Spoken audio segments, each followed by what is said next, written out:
Hey guys, welcome back to my channel and welcome back to another chatty video. So today I really wanted to talk to you guys about the whole epidural medicated birth versus natural birth. I myself have a lot of questions in regards to that and tried to find the right people to ask in order to get answers, which I don't feel like I got. So I just wanted to kind of go over that, and maybe some of you out there have similar questions or have answers to give me. But yeah, let's get into the video, shall we? So one of the main things that is for certain when you are pregnant and going to give birth at some stage is that you are going to go through a lot of pain.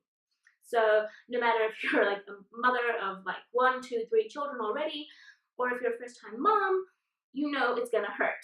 Okay, the difference, I suppose, between a first-time mom and an already mom, anyway, you get what I mean, is that one knows what to expect, whilst the first-time mom, like me, has no idea whatsoever. So I have no idea what to expect when it comes to the pain, the level of pain, if I can handle it, if I can't, what's going to happen. I have no idea, zero, clueless. The one thing for sure is that humans per se have a normal instinct to avoid things that will cause them pain. So no matter what it's going to be, as long as if something is going to be painful, our first instinct is to either run in the other direction or figure out a way to not feel that pain. One of the main things that I realized soon after getting pregnant was that people love telling first-time moms especially about how painful and how horrible and how how incredible this whole thing is when it comes to labor and birth, and how you should really expect like a lot of pain and you can't handle it, and all these practically horror stories that create this panic and this terror in first-time moms, and you're kind of left looking for ways of like, oh my god, how am I going to avoid this pain? Like, I cannot go through that. So it creates this idea in your head, despite the fact that you really have nothing to compare it to, so you really have no idea if what you're being told is true, if what you're being told will actually impact you personally, because every person has a very different threshold of pain. So you really don't know if any of this is going to apply to you at any point of your labor and birth. The fact that someone is telling you that it's going to hurt so much that you're going to like have outer body experiences and just things like that really makes you want to like find any means possible to not feel pain. Now, the natural response of a doctor, an OB-GYN, when asked by a first-time mother, usually a first-time mother, in regards to pain relief, is that, oh well, the only thing that's going to make sure that you're not in any pain is an epidural. So an epidural is promoted as the one miraculous solution to a pain-free birth. So I basically decided to ask my doctor, myself, in regards to pain relief and what different options I had. So I knew that, of course, there's the unmedicated option where I go natural and God help me. And then I also know that there are other medications, and finally the epidural. So I asked the doctor, I was like, what are my options? And straight away his first answer was, well, the epidural is this much, costs this much, you can get the epidural and you won't feel a thing.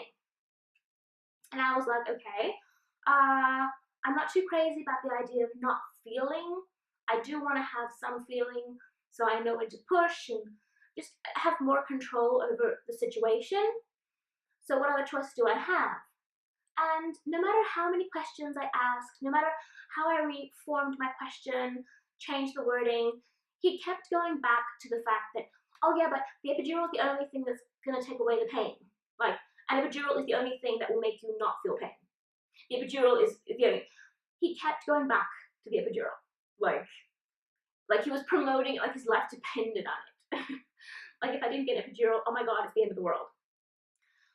So I basically was left with my question unanswered. I have no idea what other medication there is other than an epidural or natural birth, despite the fact that from general research and from people I have asked, there's like a middle ground.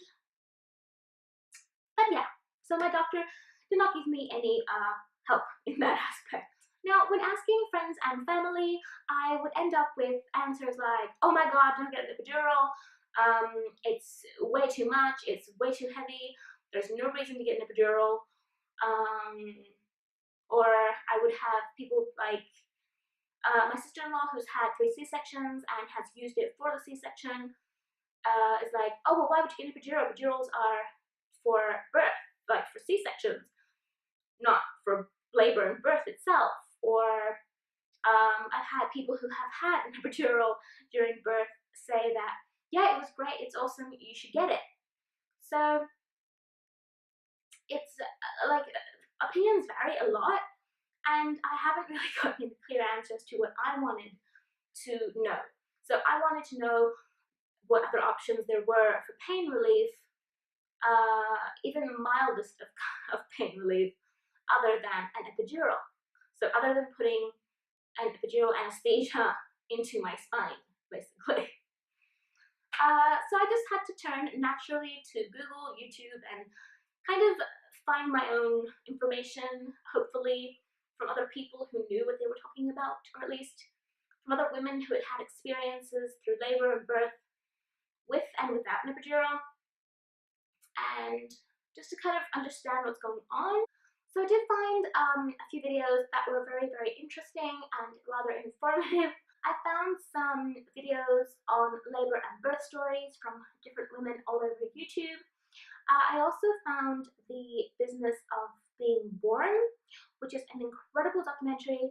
I will leave the links down below to all the videos I found informative, so you guys can also check them out. I loved watching The Business of Being Born. It really gives a different perspective to the whole medicated birth versus natural birth, because it highlights the complications, and it also highlights that there are times when you will need a medicated birth, and there are times when it's just unnecessary. So it really kind of gave me a slightly clearer picture as to whether I would want an epidural or not. And I will leave the link down below. You really need to watch it. It's very, very interesting and informative.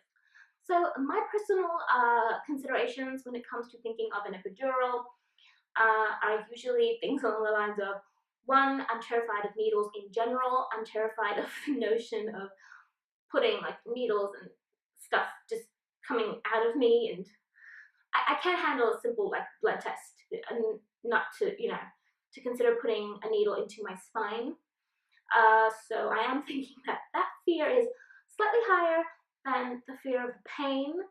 I know it's going to be terrible, and I suppose the fact that I don't really know 100% what I'm up against is also helping. But yeah, my fear of epidurals is way up, like way high. Also, another thing that I am considering personally is that this is done by an anesthesiologist. It's anesthesia. It numbs your legs, it numbs your belly. You don't feel in order to push. You have to be told how to push. So you're basically not allowing your body to do its job. You're not allowing your body to give you the right signals so that you can react and push your baby out. So it can slow down labor, even though I have found some medical videos that state that, oh no, it doesn't slow down labor, oh, it doesn't do this, it doesn't do that. A lot of commercialized information, I feel. It just didn't feel real to me. So yeah.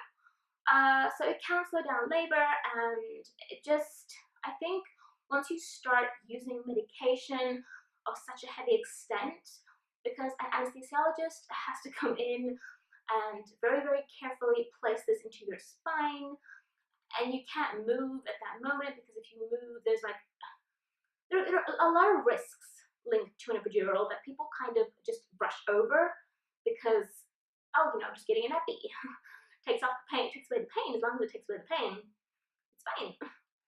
So basically, I know that as a first-time mom, I really have no idea what I'm up against. I have no idea what to expect. The only thing I know is that it's going to be painful and difficult. But I also trust my body enough that it has brought me up to this point very, very well.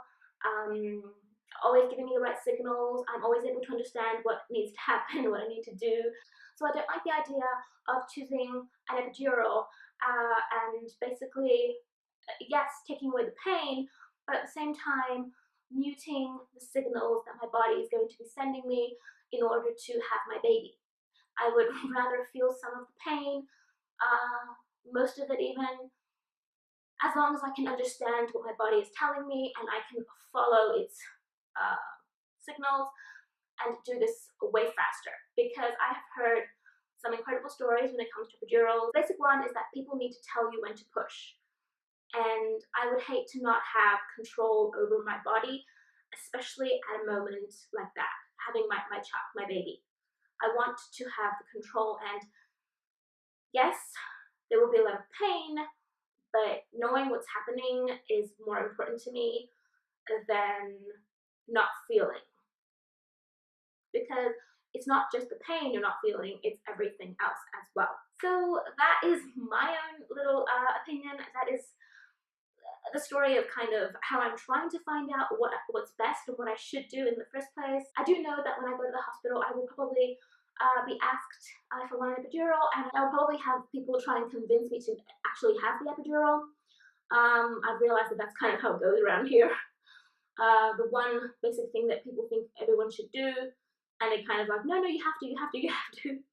So if my final decision is no epidural, which I think it will be, I'm 99.9% sure that I don't want an epidural. I do probably want some form of medication to maybe take the edge off the pain, but I don't think I want the epidural. So I'm gonna have to stand my ground, and it's gonna be interesting. Anyway, guys, I hope you found this informative, helpful in any way. If you have any opinions, any information, like extra information, anything for me, please leave a comment down below. I'd be more than happy to read it, more than happy to reply.